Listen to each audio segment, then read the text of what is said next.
Hi, welcome to Nursing Perspectives 3110. For many of you, this is your first real nursing course in the bachelor's program. So I hope you love this class because I do. Um, this is a class you should do well. You work as nurses, you've been going to nursing school, you watch TV, you listen to the radio, you kind of know topics in nursing and so forth. My biggest piece of advice that I always give people is stay on top of your workload, right? I practice what I preach. Haven't been in a doctoral program for the last several years. You want to start building your little routine. You don't want to start doing your postings, 2 hours before it's done. Not that that doesn't happen for people. Sometimes you have to do what works for your schedule, but you want to learn to stay on top of your workload and so forth. I try to be generous with the grades when I can, but if I still see the same mistakes, I'll start taking points off because this is a process, not only learning about nursing topics and trends and so forth, but it's also the start, really, I think, of your scholarly writing and so forth. And we're going to talk about a couple of things. And once again, the purpose of this is just to hit some highlights of the Nursing 3110 course. So what is Nursing 3110? It's an introductory course. We're going to look at theories, trends, and issues related to nursing. And once again, I think this is an area where you already have some of this information. Maybe you don't know all the theories, the nursing theories out there, but you will. You'll at least learn one or two of them by the end of the semester and so forth, and how we apply that to nursing and how we use theories. For example, Brigham and Women's Hospital, right? They look at, I believe it's Jean Watson and her theory of caring, and they've incorporated that into their nursing mission and so forth. So it's important to look at learning outcomes, right? Nursing theories, historical facts, nursing image, and it's very interesting how nursing's image has changed throughout the years and so forth. I mean, it's still, nursing is considered, I believe, to be the number one, most trusted profession. But how is nursing image affected by different television shows? I can't stand watching Grey's Anatomy. I know it can be pretty entertaining to watch, or Nurse Jackie and so forth. But when you look at it, what does that do to, the image of nursing? There's a new show on TV, it's in reference to trauma care and so forth. So when you watch that on Sunday nights, you'll have to look and say, okay, how does that portray nursing's image? Very interesting. Major issues that impact quality and safety. Obviously this is a big concern in hospitals and so forth, right? Quality and safety. What are the quality improvement projects that you see in your at your healthcare institution? What type of safety initiatives? I don't know any hospital nowadays that doesn't have a safety falls program or something in place for that and so forth. You work in the ICU, we have things to prevent, VAP, CODI, urinary tract infections and so forth, right? Just in case you didn't know, anybody who gets dinged with a hospital-acquired catheter-associated urinary tract infection, your hospital has to pay for that admission for that patient and so forth. So obviously you can see why hospitals try to take those initiatives to prevent CODI. Change theory. I love change theory, right? And so by the end of the course, you'll know a little bit about change theory. And when I think of change theory, I think of Kurt Lewin. I think, how do you not, think of Kurt Lewin? He is the guru when it comes to change theory. His theory was actually Kurt Lewin's theory of planned change and what institutions can incorporate and use as a framework to bring change processes. Say you're going to implement something big at your institution and so forth. And change is tough. It's not as easy. It's estimated anywhere between 50 and 70% of all changes fail because institutions didn't do what they needed to do. So we're going to take a look at that. Although your book, Black, doesn't have a great chapter on that, I have several articles that I'll post and so forth, and we'll talk about that and so forth. Concepts of teaching, right? What nurse doesn't teach, right? I always laugh, when I have my students sometimes, and I have to keep hitting that point. Listen, we teach all the time. We just never give ourselves credit. So one of your projects is going to be doing a teaching assignment. And on the first day of class, I'm going to bring you in some samples, because I think when you see the tangibles of what other people have done, it might light a fire for you, some type of a passion that you want to do a teaching project. And I always say with teaching projects, there's a couple little home points that you have to remember. You always have to look and say, okay, what's my target audience? Who is this for? Is it geared towards patients? Is it geared towards nursing? Right? And what are your objectives? Learning objectives. We'll talk about this. They have to be what they refer to as SMART goals. They have to be, to the point. They give you a lot of information, your time period, and so forth. So we're going to talk more about that. And the other big component that people always forget with teaching is you have to have some form of evaluation. How are you going to evaluate it, right? And you guys who work who work in healthcare institutions, and you get, say like online teaching modules and so forth, right? It's usually followed by a little quiz or something like that. So the evaluation component is very important, and sometimes people forget that. Nursing organizations that affect political processes. So ask yourself, what nursing organizations do I belong to now, and what organizations do I want to belong to in the future? How many of you belong to the Massachusetts Nursing Association? They were very big in getting the safe nurse patient ratios passed. Ethics. We're going to look at ethics, and we're going to look at legal components, which you probably already have a good background. I always find ethics is always an important topic to talk about anyhow. Moving right along, the book. So we changed the book probably about a year and a half ago to black. I like black. It's an easy read. You should be able to zip right through these readings and so forth. Professional Nursing Concepts and Challenges. Very interesting book. Now your APA manual. If you don't have an APA manual, it's in your best interest to get one, because this is a book that you will be using endlessly in your future. You go on for your master's, you go on for your doctoral degree. Maybe the editions may change and so forth, but great information. So your class requirement. So typically with a hybrid class, we meet several times. Because this is the first class, we'll meet actually 3 times, and the dates are spelled out in your syllabus. We obviously meet the first class, where I go over, once again, the syllabus and projects, and if you have any questions. And then during the second class, we're going to have a guest, Christine Salvucci. Dr. Salvucci will actually come in, and she's going to give you a quick little APA review and so forth. I'm always, some students tell me that, oh, I know my APA and so forth, but somehow that doesn't translate into their papers. So it's always a great review to learn APA and so forth.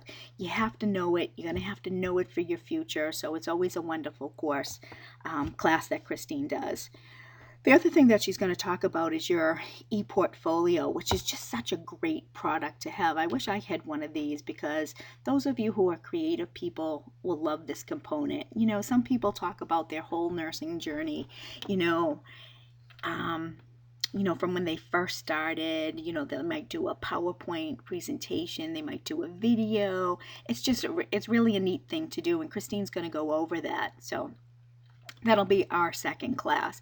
And then our third class I call is our scholarly night, where I always like people, to present their work that they've done to their colleagues. It's always interesting to see, what other people have done and so forth. And I always tell people, it'll help you for future, scholarly work and so forth. So let's talk about the requirements. So we're going to meet 3 times. We also have 6 discussion boards, right? It's going to be worth a total of 45 points, and it's spelled out on your syllabus, the due dates and so forth. With my due dates, I can be generous if you have some life-altering events, but once again, part of this process is, staying on top of your workload and so forth. I think I was generous. I just put like 1 due date, but just a little FYI, most people will actually, when they do discussion boards, they'll actually post a due date like by the 3rd day of the week, you have to have your original post done, and by day 6 or 7 of the week, you have to respond to 2 of your colleagues. I was generous. I just gave you one due date and so forth. But I'm going to tell you, get in the habit of getting your work done. And don't be afraid. Sometimes I notice people don't want to be the first one to post. Step out of your comfort zone. Be the first person to post. Once again, I try to be generous. I'm not going to nitpick you. I might send you a private comment. And that's really to help you, because I'm a firm believer, if I don't tell you, you will never know, and you'll continue to make the same mistakes. Now, when it comes to your papers, I'll start giving you scholarly feedback and APA advice on your papers. But I can't correct your entire APA on your paper. So if I notice you do, one mistake like at the beginning, I'm going to highlight it at the beginning, but I'm not going to correct all those throughout your paper. Believe it or not, when I write my papers, and I tell people this all the time, when I write my paper, I spend just as much time editing my paper as I do writing my paper. So, once again, stay on top of your workload and write your paper sooner than later. And the other thing is, have somebody else edit your paper for you. Sometimes we have a tendency when we're reading, we miss things. So have somebody else look at your paper. I always have my husband look at my paper and so forth, and he's always yelling at me, verb, noun, you know what I mean? Noun, verb. Make sure you have those two things. And it's just because sometimes our brains just go too quick and so forth. So we're going to have the discussion boards.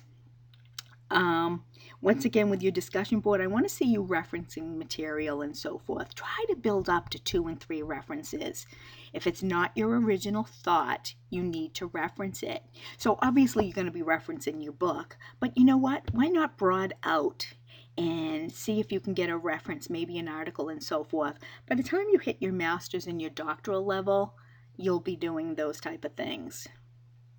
Another discussion that we actually have is, it's topic 5. It's the American Nurse video. What a great video to see. You know what I mean? It's one of those things you watch and you say, oh, I'm glad I'm a nurse. Reminds me of the Johnson & Johnson commercials, but it's fabulous. So that's actually an assignment.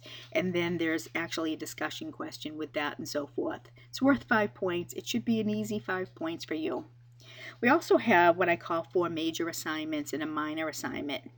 So we have a position paper, which is worth 10 points. And on the position papers, you have to pick a position and you have to write about it. You have to write, and once again, the details are in your syllabus. You have to write about the pros and the cons. There's a zillion different type of positions you can write about.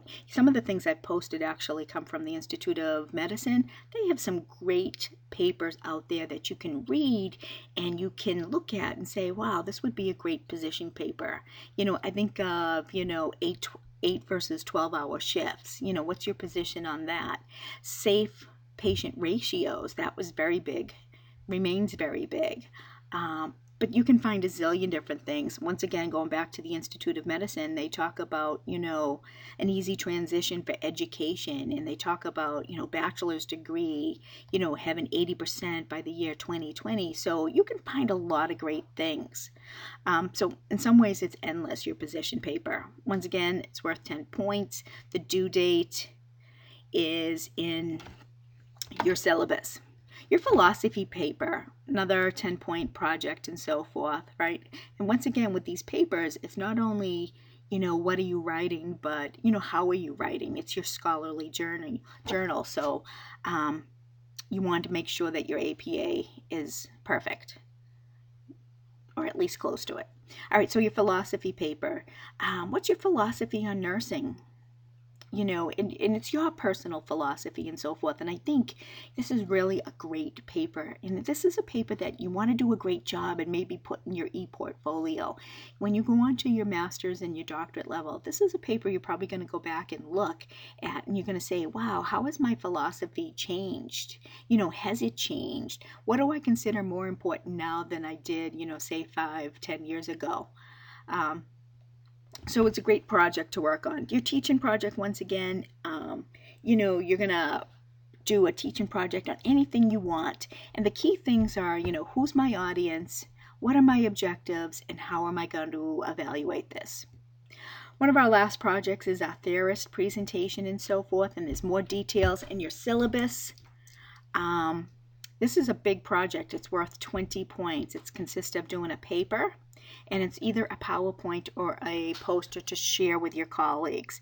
Now, my personal bias is I think the PowerPoint, you can display your material better, you can include more material, the audience can see it, but I always like to leave it open if people want to do a poster. The other thing with your PowerPoint, you do an awesome job, hey, maybe this is something you want to keep in your e-portfolio.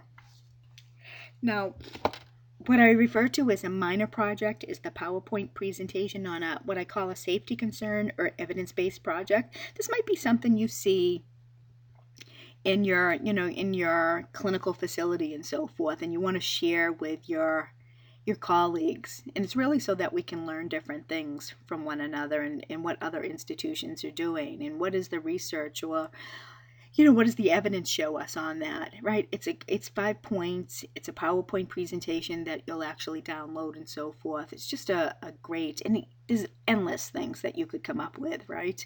Endless things. So by all means, I'll leave that up to you.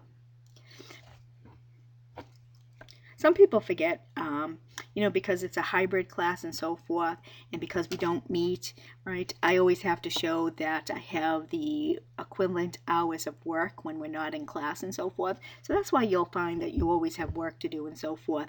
And this really applies to the when we do our summer sessions. So even though it's 6 weeks, they're still getting the same amount of credit. They still have to do the 12 weeks plus of work and so forth. So that's really what that comments. So we talked about the position paper, and maybe I'll post a couple of little things too on our site. One of the things you'll notice too is I always come across things that I feel like I want to share and so forth. So I will put that on our course shell and so forth. Assignment 2 we had talked about is the teaching program. It's a topic of interest. I'm actually going to bring in some handouts so we can take a look at it. And once again, the big things you want to make sure you include, and it's in your guidelines and your syllabus, the target audience, your behavioral objectives, and how are you going to evaluate. We talked about the philosophy paper, and once again, this is your own personal philosophy of nursing.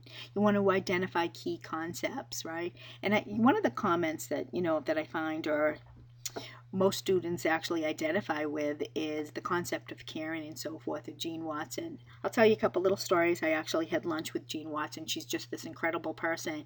And in my doctorate program, one of my professors, Dr. Palmieri, who's doing his postdoc at Oxford, his mentor is Jean Watson and so forth. So kind of a small world story and so forth. So I'll share some of those with you throughout the seminar.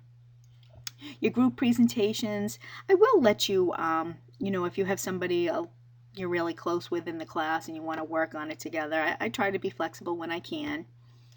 So you can work in small groups if you choose to. Sometimes it also depends on the size of the class. I've had anywhere to a max of 20 students going through this class. So you can see why group work, that worked for those students. But then other times I've had only 5 students, and, when you only have 5 in the group and so forth, it's much easier just to, to work individually. But we'll talk more when we get closer to the first night of class and so forth. So with the presentations, you're going to select your theorist, and you're going to prepare a PowerPoint or poster, and you're going to look at 4 key questions, and it's related to Parker's handout, and it includes the nursing, person, environment, health, illness, and so forth. So we'll take a look at that.